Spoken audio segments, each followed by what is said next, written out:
All right, Sage Wanderer here, coming at you from Weatherford, Texas, the cutting horse capital of the world. I have made it home from the Virginia rally. I ran the gauntlet of death. I was facing the enemy. We were there for war. Don't. Not. So I am down here in downtown Weatherford. What's up, Audiotron? What's up, Amber? Good to see you. Man, I left my belt in the car. I just wanted to let everybody know that I was back in Weatherford. Rode through the night to get home. And I've been listening to the reports of the peaceful rally in Virginia all the way home. Hey, if you ever wanted to know what a cutting horse was, and you didn't know, so this bronze sculpture here depicts a cutting horse cutting a calf out of the herd. They're the cowboy in bronze with the horse and the cow. And that's what they do. They kind of, they cut out one of the cows from the herd, you know, for the purpose of catching them or pinning them or something. And they do it just like sheepdogs do, you know, like border collies. They just push them around, make them go where they want them to go. There's a big preacher event happening street preacher event, really? In Weatherford? When? Yes, I went to Richmond. I was there. You can see my almost 4-hour-long live stream from the event itself, which got redistributed through other channels as well, because for a while I was the only stream that was up and running. And I did in fact make budget completely. When I got home, there was a nice little surprise in my P.O. box that helped me cover all the expenses. So I didn't lose anything but some mileage on my car and some skin off my lips, because I got some chapped lips from that cold. 30 degrees. It was 30 degrees out there or less. Just started at 29. It was my pleasure to go, you know. I was glad I could be there. I feel very courageous for having gone. You know, Steven Crowder opted not to go. So many of the YouTube personalities that were going to go canceled, and you know, shops shut down for no reason because of the panic, and they were afraid the white supremacists were coming. But I wanted to stop and let everybody know that I was safe, and show you our little Weatherford town square here thing with the horses. It's cold and rainy here. I know. It was pretty nice when I left. Yes, I'm back in Weatherford, Texas, the cutting horse capital of the world. And I'm quite exhausted. And I really miss radar, but I wanted to stop and touch base with y'all and let you know. Oh, you're down in Austin, huh, Jeff? Cool. I wonder... That's Stephen Coward. Ooh. Oh, burn. Burn. Actually, Chuck Norris used to be my neighbor. I should do that video. I was neighbors with Chuck Norris. He had this giant house that was 1 block down and 1 block over from the house I lived on when my kids were little. And he lived there while he was shooting the show, Texas Ranger. And I never saw him in the store or anything, but we all knew that was his house, and it was locked up well. Beautiful house, big, huge house. Thanks, Craig. Man, thanks to you all for supporting me and watching the live stream and paying my way down there, and helping me out with the super chats. And that's been, you know what? I almost went to DC. I'll share this with you guys. I was this close. I had 2 or 3 things stopping me from going to DC, because I'm 3 hours from DC. Well, Brian from High Impact Vlogs, he went on over to DC, and you know, because the impeachment things is going. Yeah, Guns and Gadget guy didn't go either. They got scared. They didn't know what was going to happen. I just had a feeling that if you put 50,000 armed patriots together, you're not going to have nothing but a good time. You're not going to have nothing but a good time. I prefer snail mail. Someone was asking me if I prefer snail mail or super chat. Just because super chat gives 30% off the top to YouTube. And when you send money to my P.O. box, it goes straight to me. And I don't have to share it with YouTube. Yes, that would be the problem with me going, Jeff, good point. That's reason number one why I didn't go to DC, is because I didn't know what to do with my battle rattle. I did show up at the rally with a sidearm and a backup, but I also had my AK and every magazine I own and my steel plates and all of that.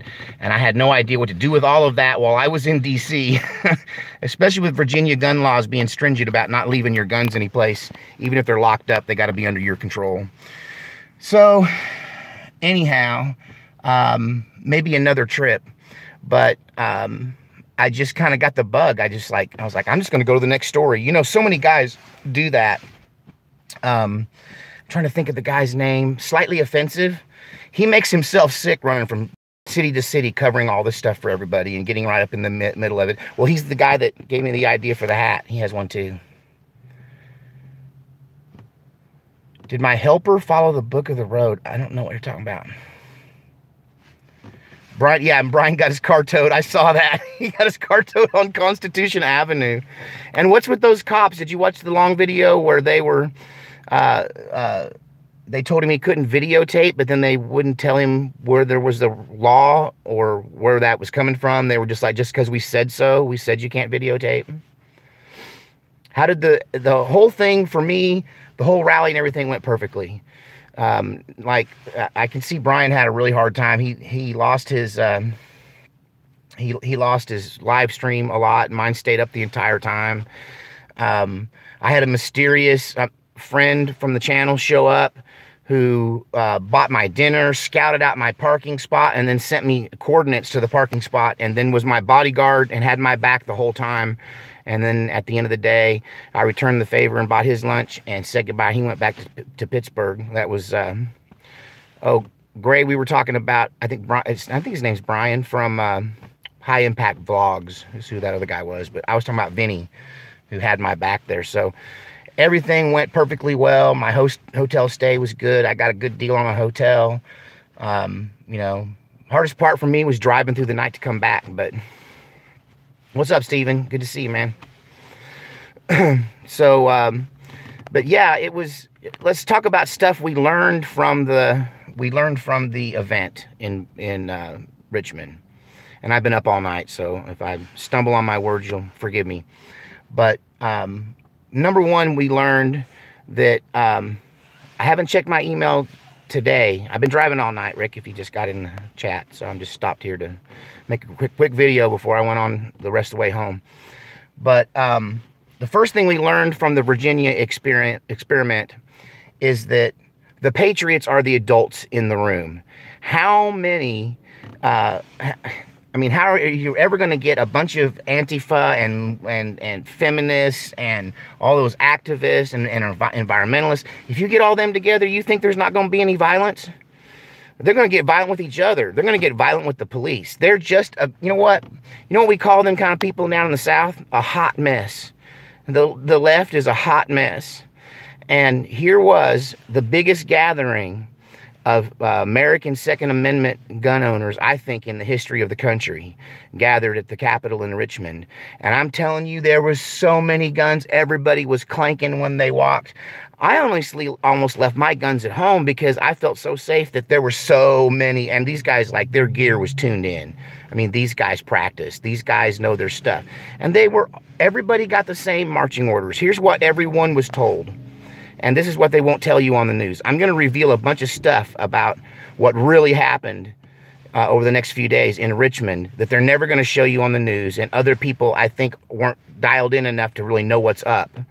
But we all got the same talking point. Okay, we all got the same order from the top down on this resistance movement against this unlawful gun grab in Virginia. We were all told, be like Gandhi, if Gandhi was defending the Second Amendment. Okay, so the reason that was peaceful is because we were all given orders to be peaceful at any cost. Not only that, we were told to quietly and quickly deal with anybody who's not being peaceful. Okay, so we weren't there just to be peaceful, but to maintain the peace and make sure that none of us stepped out of line. We knew that it was too much was at stake for any kind of shenanigans. And so it was the most polite gathering I've ever been to. It was the most orderly, even in the way that we left. Even in the way that the traffic dispersed, okay? It was different than, say, going to a concert or being at the fair or something. You know, people get aggressive and they push and shove and do the goat thing. None of that. There was nobody was even doing anything that would cause road rage. They were talking politely, walking politely, driving politely, and politely demonstrating their disdain for this governor. And one of my favorite things about the whole deal was, when they had Northam's picture made into Hitler with the Hitler mustache and the Hitler hairdo and the Nazi outfit, and they were parading that almost, well, life-size or bigger photograph mock-up of the governor as Hitler. And but yeah, we were slandered. The press, along with the government in Virginia, convinced the world and even some of our own people that we were all going to be white supremacists, and that was the whole point, was white supremacy. And the fact is, there was Black Panthers there. I spoke to a black man running for president there that's a weed activist. He was there to support us, and he don't even really like guns, but he understands how important the Constitution is. Alex Jones ran out of things to say and had to excuse himself. Interesting. I went 3.5 hours straight and I never stopped talking. I never stopped talking. Oh my goodness, how funny. But no, the reason why Northam, and I can say this stuff now that it's over, the reason that Northam felt threatened is because he and members of the left do not understand the difference between a threat and a show of force. So if you start calling my wife names at the table in a restaurant, thanks, George, I appreciate that, super chat, thank you so much. If you're sitting with your wife in a restaurant and somebody starts yelling at her and calling her names and getting in her face, then if you go, hey buddy, I'm gonna kill you, that's a threat, okay? But if you stand up, take your jacket off and say, excuse me, do we have a problem? And you roll up your sleeves so we can see your Navy SEAL tattoos and your ripped biceps, and you step towards him as you're hitching up your pants and saying, I don't really like the way you're talking to my wife. That's a show of force. It's not a threat. He's not threatening you. He's engaging you, and at the same time, he's displaying his strength as a man. So we were displaying our strength as Second Amendment supporters and gun owners. And we were showing them that if we had a couple of goals. We wanted them to see our toys. We really wanted them to see that because they took our children, some people are not going to like this statement, but you know, it's a good and bad thing. It's a bittersweet thing. Because they took our children for the last 20 years and took them over to the big sandbox and taught them how to kill things and blow stuff up, right? And then they indoctrinated them to be pro-American so they wouldn't be subjected to the mind control of the jihadis, right? And then they sent them on home back to us, people that love America. And we wanted to put them up there and go, look, you know, look, Governor, you know, these are our boys that are veterans, that were children when they went off, and now they came back as men and soldiers. And look, they're wearing the equipment you taught them how to use and make and maintain. And some of this stuff might even be literally military issue that was being worn by the frontline guys. We have a fine militia now because of the veterans that have come back from Iraq and Iran. I mean, no, not Iran. Whew, that was a time travel moment. I'm sorry, Iraq and Afghanistan. What's up, Simple? I guess how you say that, simple, but with like a symbol. That's weird. What's up, Faith Walker? What's up, Jim? Good to see you. I hope it did. Faith Walker, I hope that protest, it was intended to.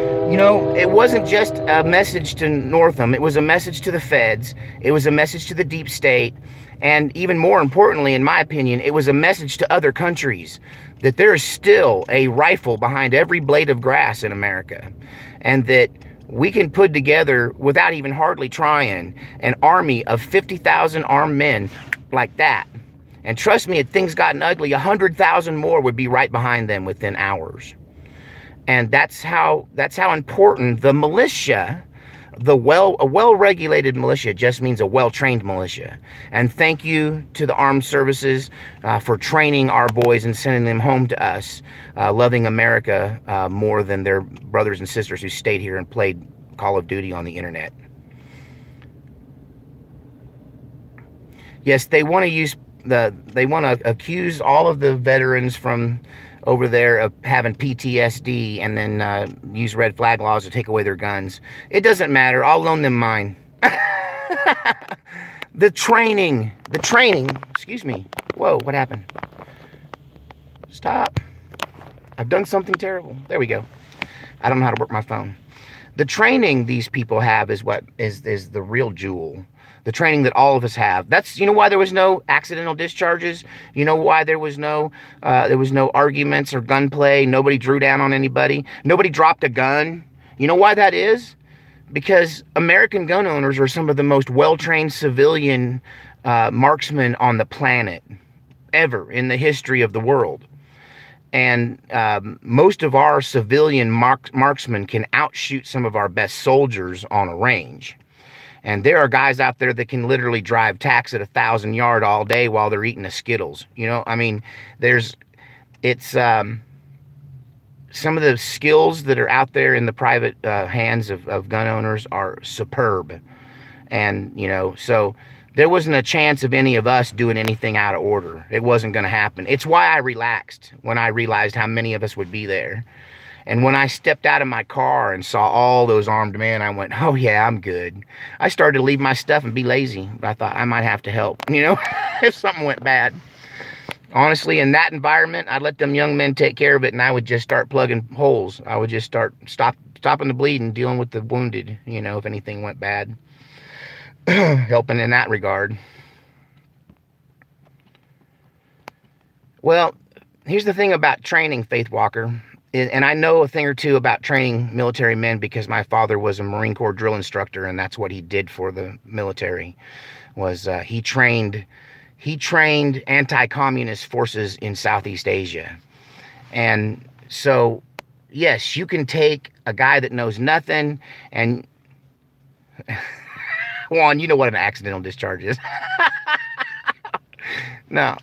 But you can take a newbie that knows nothing, and yes, you can turn him into a Marine in 8 weeks. You know, it's intense. If it doesn't kill them, they'll come out the other side better than they were before. And it's training that'll stick with them for a lifetime. But to become a really good gunfighter, honestly, to me, it takes years. It's like martial arts. You never stop practicing. You never stop training. And then you keep going. What finally makes your pinnacle, where you hit the pinnacle and kind of go downhill, is age. When your eyes start to go and your hands aren't as quick as they used to be and your knee hurts and, you know, you don't squat down and get out of cover because you can't bend that good anymore, you know. But still, you could take somebody like that, somebody like me, and stick them in a window and they'd just be as good as anybody. But it takes a lifetime to become a real gunfighter. And I've known, because I've hung around with gunfighters, you know, my whole life. In my own family and then in IDPA. I mean, I've been trained by IDPA masterclass national champions.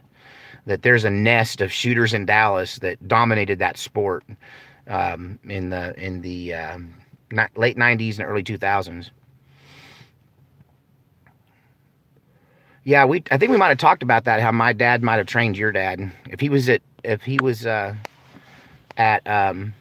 Pendleton, and that he might have got trained by my dad, depending on the timing. Dad was at Pendleton for a while, and then they moved him to Japan, and he based out of there while he trained anti-communist forces in various places.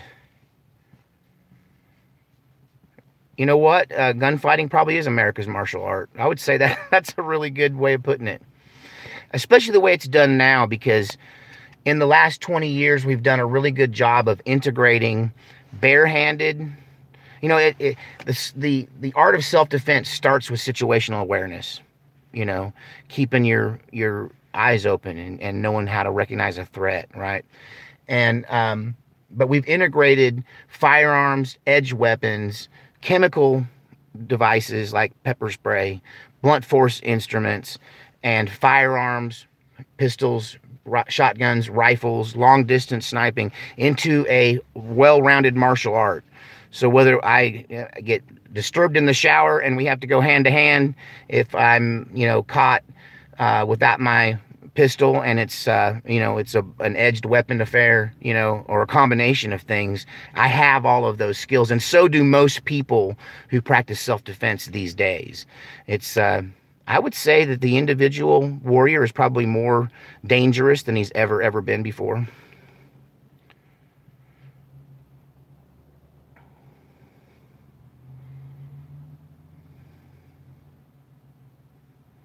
Well, that's pretty good if he only missed twice, assuming he, shot more than twice.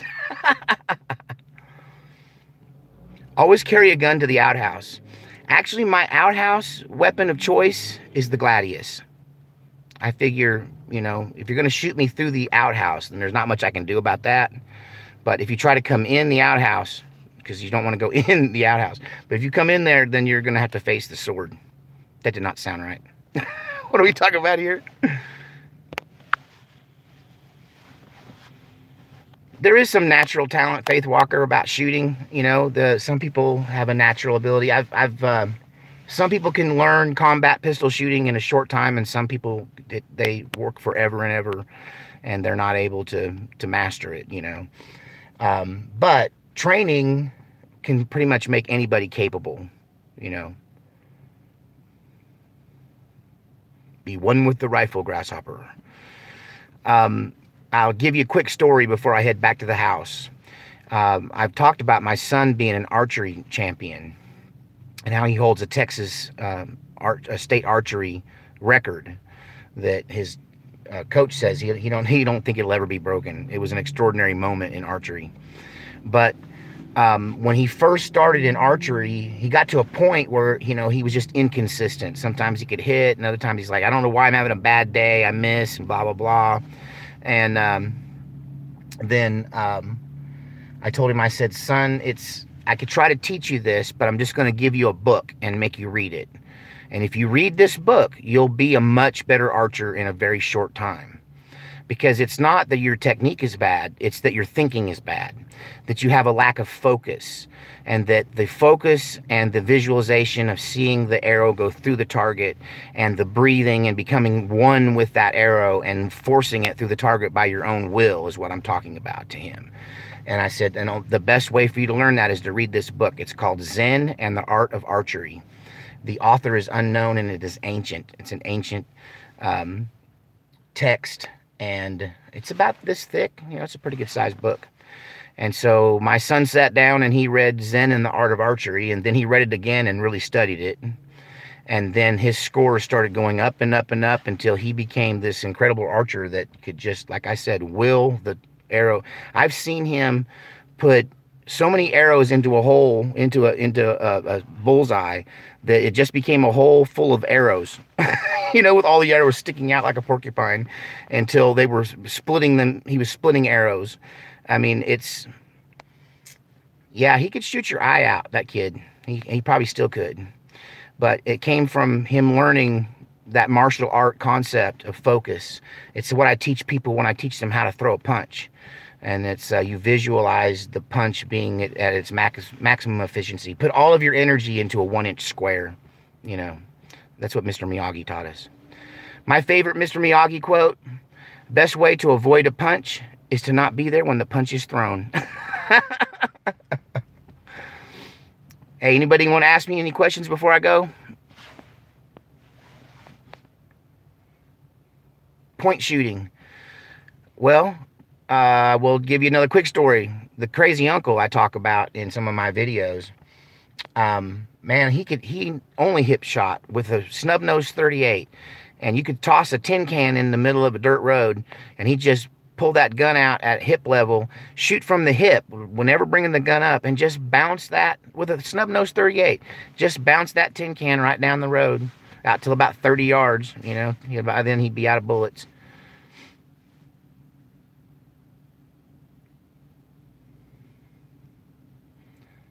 Thanks, Mr. Frank, for the compliment. I appreciate that. I feel like a lot of my physical and emotional issues that I dragged here from Oregon, I've shed, and I've gone through a healing process, and I feel like I'm really ready to tackle I think my future is the channel, not Uber Eats. Uber Eats is my safety net. So I really need to get back to do I think music is in my future? I don't know. I feel so burned out with music. I'm getting to where I'm becoming so selective to what I listen to that I can't really even stand to listen to music unless it's really, really, really good music.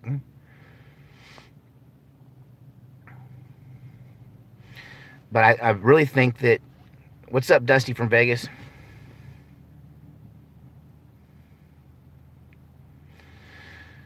So you're saying something about men pouring into our country from other places. Are you talking about over the southern border? I may do some comedy music again. I may do some songwriting. I will, the idea of being a serious musician and hauling gear and playing gigs is, I don't know. I'd rather do this. I think this is more important. Music to me at this point almost seems, unless it's got a political point, to me at this point it seems like a waste of time, or rearranging the deck chairs on the Titanic, fiddling while Rome burns. But the parody songs and the political songs, you really gotta get old Creepy Joe out and dust it off and make a new version of that, since Biden's in the news so much. Yes, music does limit me, but at the same time, songwriting kind of allows you to say stuff that might get you otherwise kicked off of formats. Focus, grasshopper. Music is focus too. That's how I kind of understand the Zen thing with shooting, because it's the same thing with live performance.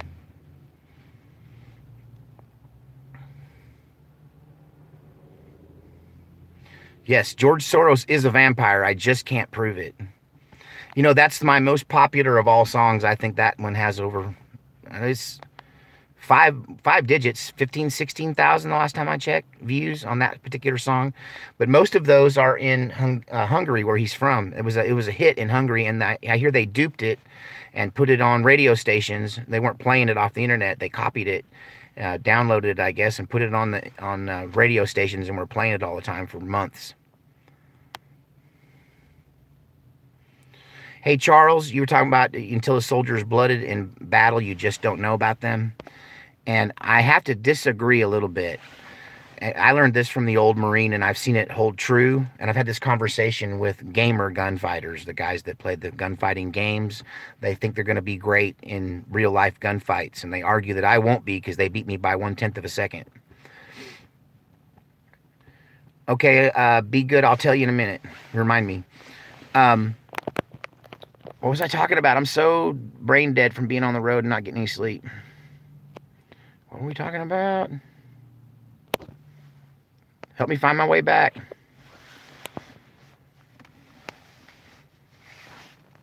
Okay, so I guess I got off track. I'll have to go back. I hate when that happens. Have I ever used a firearm against someone?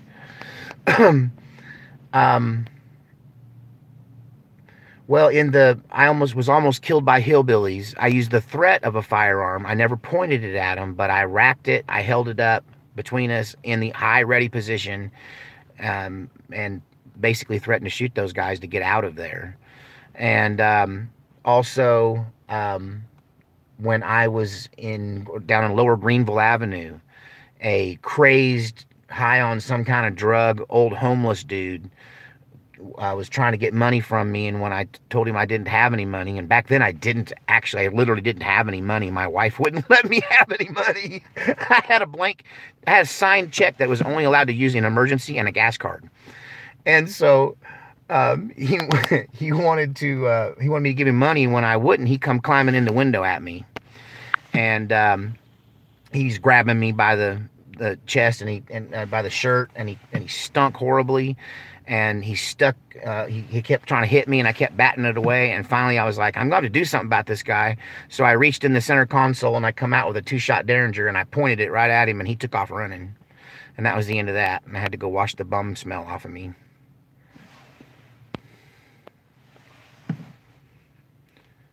yes, the fake news about Virginia was very different than what I showed, wasn't it? Because they're lying and I was telling the truth. I was there. And I'm going to do more of that in the future. I think that's my calling. That's my job, is to be at these things and show you what's actually going on.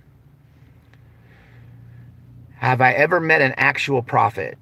I've met people with prophetic giftings, that I will say. I have not met someone with that, because I mean, there's the whole argument, is a prophet in office or a gifting, right? As a gifting, a prophetic person, absolutely. But as the office of prophet, I don't know that that's a job that's out there. But that's an argument.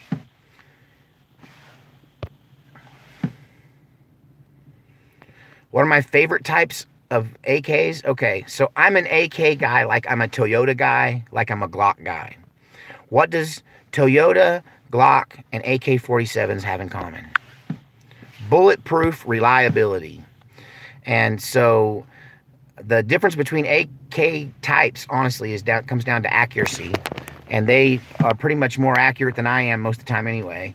Thanks, be good, I appreciate it.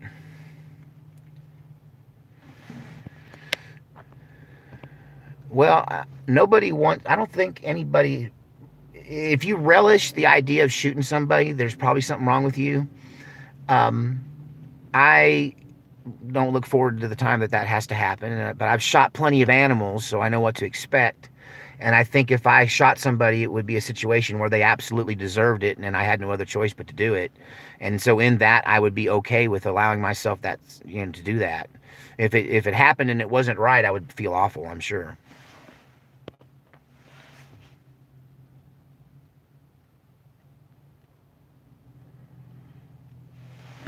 Hey, Mikado, that absolutely blew my mind as well, that 50% of the Congress of Virginia are from out of state and not natives at all. People that have transplanted there from other states. I used to be a Derringer guy, Gray. You guys, one thing about the live streams, you get stories I probably wouldn't think to tell. But I was carrying illegally at Mardi Gras before there were concealed handgun licenses, before that was a thing, where there were those that went about unarmed and those that went about armed illegally. And since I spent all my time in bars and places like the French Quarter and bad neighborhoods all the time, I either had if I was in Texas, where I felt like I was in friendly territory, I carried a 38 snub nose tucked inside my jean jacket, inside those big pockets. We used to call them shoplifter pockets in a Levi jacket. And then if I was in an area where I was trying to be more discreet, I would put a 2-shot 38 Derringer buried deep in somewhere in my clothing or whatever. And I was in the French Quarter, and I saw a man a man and a woman talking to two men.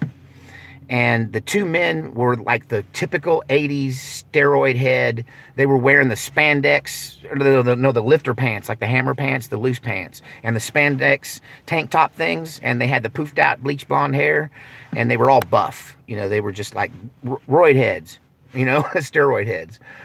And they were poking this little guy in the chest, and he looked like a local. He was wearing an attendant, gas station attendant shirt, or a mechanic's shirt with his name on it, and the little round sticker had his name on it. And there was a real pretty girl there that to me looked like a prostitute. And they were having an argument over this girl. So what I deduced from the distance, and they were probably 25 yards from me, and there was no one on the street but us, and we were way off Bourbon Street on a side street where I was told not to go. But my sister and my wife were in this little store hunting cheap beer. They were in there trying to find $1.50 long necks or something in this store when I saw this row occur.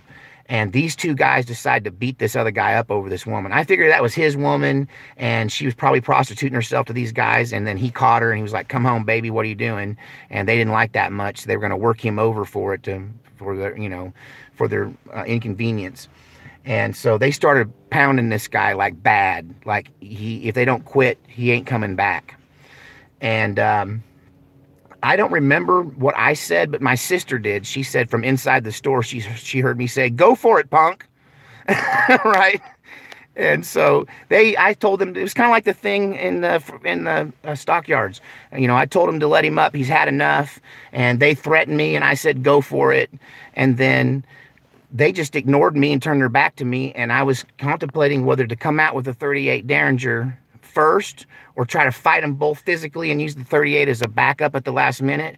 And I was starting to jog towards them when these doors that I didn't even know were windows, glass doors, opened up out of this building, and 200 gay men, and some of them in drag, came out of that door, and they're yelling at these two guys. He's had enough, because they were bouncing his head off of a car. They were picking him up and like bonk, and then picking him up and bouncing his head. I mean, they were curb stomping him. It was awful. And before I could get there, like I said, right from across the street where they were, these windows that they could see out, but we couldn't see in. And they were actually like French doors, and they opened up, and like 100, 200 gay men just poured out in the street and made them quit. But yes, I used to carry a Derringer. Then for many years, once I got my license, I carried a teeny tiny little 32 from Kel-Tec. And I was very accurate with that little baby pistol that fit in the palm of your hand. So I've always kind of been a mouse gun kind of guy. Yeah, it almost turned ugly for those guys, because my first thought was, I'll just pistol whip one of them and then point the gun at the other one and tell them to run. You know, but I didn't have to do anything. Yeah, the coronavirus thing, Dean, that is actually something that is concerning me a bit, especially since it seems to be attacking the West Coast, and I got family out there. Yeah, you like the Glock 19 or the Glock 26. You don't like the 43, the little 7 to 9 shot Glock? I do need coffee, you're right. I'm just coffeeed out. Whew. Well, thank everybody for the super chats. If I missed you, I apologize. I think one of my biggest regrets on this channel always is that I feel like I'm not thankful enough for everything that you guys have done for me. That I don't thank you enough for the money that you give me and the gifts that you give me and the super chats. And you know, one thing about, I'm starting to loosen up and meet people a little more. I stopped on the way back in Tennessee, and I met one of my fans, a guy named Steve. And he bought my dinner at the Cracker Barrel. And, you know, I saw that, you know, he kind of sees me as a friend. I don't know. I'm starting to understand what people like about me. And I guess it's because I'm real and they can connect with me. And so, and I'm the same person in real life as I am on the channel, you know. But that was really nice meeting with him. And so I think my biggest regret is that I just don't take enough time to really express to you guys what you guys mean to me. And I don't mean just the money. I mean just the fact that I'm talking to somebody here. I'm a hermit. I don't have any friends. It's me, and I talk to my sister, and I talk to my dog a lot, and I talk to myself a lot. But here I feel like I have this interaction in this family that is huge and goes beyond my reach, you know. And so thank you guys so much. God bless y'all. And I'm going to head on home, and I feel guilty now about not taking care of my dog. I got to go home and let him know I did not abandon him. All right, Falcor. Well, you got to come out of the house sometime. It does. You got to have some kind of human contact, but it almost seems safer anymore to just isolate yourself. Hermits unite. Then we're not hermits anymore. That's weird. How does that work? We'll unite metaphorically. We'll unite metaphysically. Thanks, Tom. I'm back. I just got to make the 20-minute drive out to the ranch. Thank you so much. Awesome, Jesse. I'm sure you are awesome. Thanks to all the 105 people that took a minute to stop and listen to me. And I am going to do another live chat where we really get into depth and talk about not just the situation in Virginia, but what that meant to this overall Civil War 2.0. Been talking about for 2.5 years now. Don't. God save our republic. See y'all later. Bye. No, you hang up. No, you hang up. No, you hang up.